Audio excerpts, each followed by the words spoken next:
नमस्कार दोस्तों, स्वागत है आपका हमारे चैनल पर। एक व्यक्ति बुद्ध से सवाल पूछ रहा है और बुद्ध अपने उत्तर दे रहे हैं। हे बुद्ध, मैंने सुना है कि आपको ज्ञान प्राप्त हुआ है। मैं जानना चाहता हूँ कि आपने क्या नया जाना है।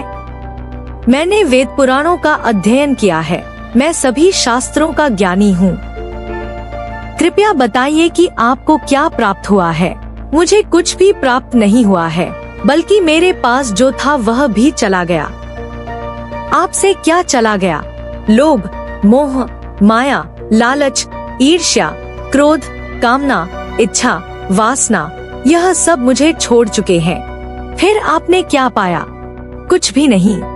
फिर लोग यह क्यों कहते हैं कि आपको ज्ञान प्राप्त हुआ है?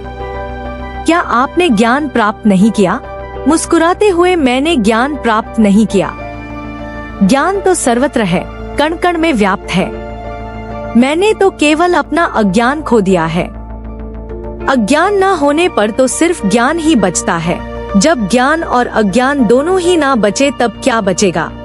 हे बुद्ध, इस स्थिति के बारे में तो मैंने कभी विचार ही नहीं किया। मेरे पास जो कुछ भी था मैंने सब खो दिया।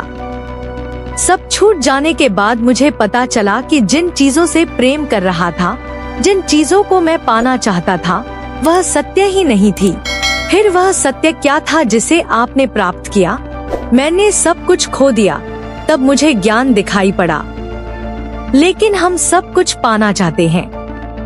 हम ध्यान करते हैं ज्ञान प्राप्ति के लिए, लेकिन क्या हम स्वयं को अज्ञानी मानने के लिए तैयार हैं?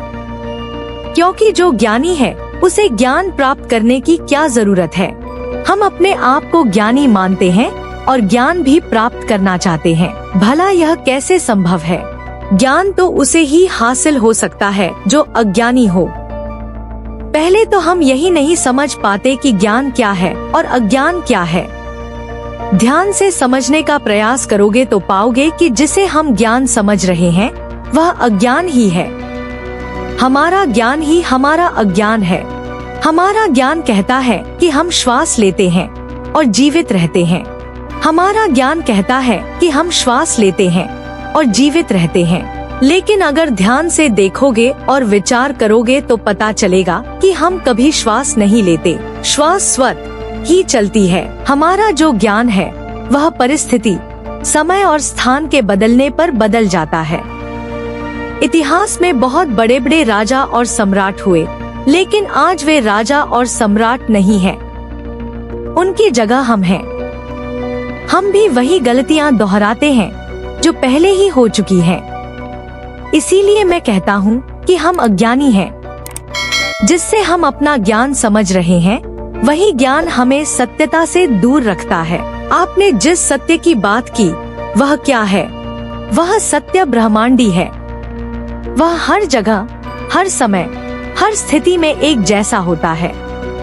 उसमें कोई बदलाव नहीं होता है। लेकिन हमारा जो ज्ञान है वह परिस्थिति, समय और स्थान के बदलने पर बदल जाता है। प्रेम और करुणा के बारे में आप क्या कहेंगे? प्रेम और करुणा यूनिवर्सल सत्य है। यह हर जगह, हर स्थिति में एक जैसा ही होता है। प्रेम एक स्वाभाविक प्रक्रिया है जो प्रकृति की देन है। प्रकृति हमसे प्रेम करती है, लेकिन इसके बदले वह कभी हमसे कोई मांग नहीं करती। लेकिन हमारा प्रेम स्वार्थ पर टिका हुआ है। सही कहा। जिस प्रेम को हम जानते हैं और समझते आ रहे हैं वह बनावटी है। हमने अपनी आंखों में पट्टी बांध रखी है, समाज की नकल करने की पट्टी। इसीलिए हम अपने अंदर के सत्य को देखना ही नहीं चाहते। हमें क्या करना चाहिए? अपनी सामाजिक बुद्धि को छोड़ दे। जो समाज ने सिखाया है उसे कुछ समय के लिए भूल जाएं। खुद को जानने का प्रयास करें।